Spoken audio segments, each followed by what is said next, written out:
2025 भर्तियों का वर्ष आज ही सुनिश्चित करें अपना सिलेक्शन और डाउनलोड करें तैयारी कर लो ऐप। गहलोत सरकार के दौरान हुई एसआई भर्ती पिछले 3 सालों से लगातार विवादों में है और इस भर्ती को हर राजनेता भुनाने की कोशिश भी करता हुआ नजर आया, लेकिन आज तक युवा बेरोजगारों को इंसाफ नहीं मिला।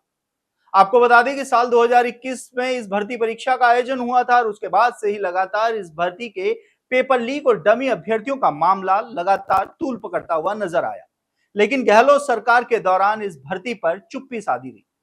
जैसे ही प्रदेश में भजनलाल सरकार बनी, उसने आते ही इस भर्ती की जांच के लिए एसआईटी का गठन किया और एसआईटी का गठन होने के साथ ही इस भर्ती में जो विवाद था उसकी परतें खुलती गई। डमी अभ्यर्थियों की गिरफ्तारियां हुई, पेपर लीक सरगनाहों की गिरफ्तारियां हुई। इसके साथ ही परतें खुलती गई तो उसके बाद इस भर्ती को रद्द करने की आवाज भी बुलंद होने लगी।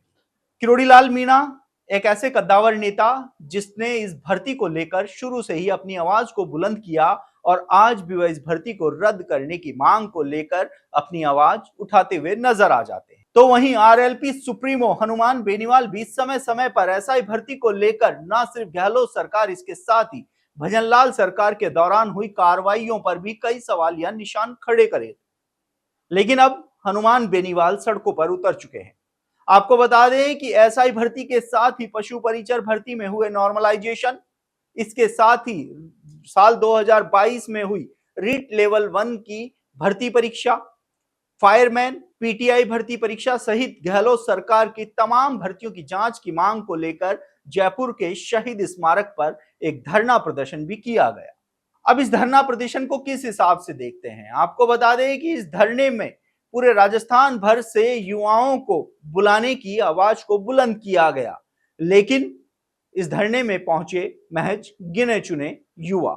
और ये युवा भी पहुंचे थे युवा बेरोजगार नेताओं के दम पर, जिन्होंने शहीद स्मारक पर आकर अपनी आवाज को उठाया। हनुमान बेनीवाल भी इस धरने पर पहुंचे और भजनलाल सरकार को चेतावनी देते हुए युवाओं के साथ न्याय करने की मांग उठाई, लेकिन हनुमान बेनीवाल का ज्यादा फोकस सीएम भजनलाल शर्मा पर निशाना साधने का रहा। युवाओं के मुद्दों पर उन्होंने चर्चा तो की, लेकिन सीएम भजनलाल शर्मा को कोसना ही उनका पहली प्राथमिकता बनी हुई थी। हालांकि उन्होंने धरना स्थल पर रैली भी निकाली और जब इस धरने को लेकर हनुमान बेनीवाल ने एक प्रेस वार्ता की थी, उस प्रेस वार्ता में भी वह किरोड़ी लाल मीणा और सचिन पायलट पर निशाना साधते हुए नजर आए थे। ऐसे में अब कयास ये लगाए जा रहे हैं कि एसआई भर्ती की आवाज को लगातार बुलंद कर रहे किरोड़ी लाल मीणा को इस भर्ती से, इस आंदोलन से अलग करने की ये सोची समझी रणनीति कही जा सकती थी।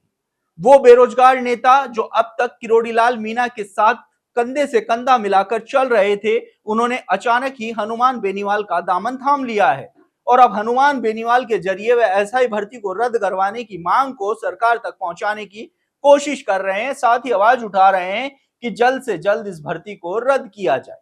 हालांकि अन्य भर्तियों को भी इस अपनी मांग में शामिल किया गया है, लेकिन इस आंदोलन में पूरा फोकस रहा एसआई भर्ती को रद्द करवाने की मांग का।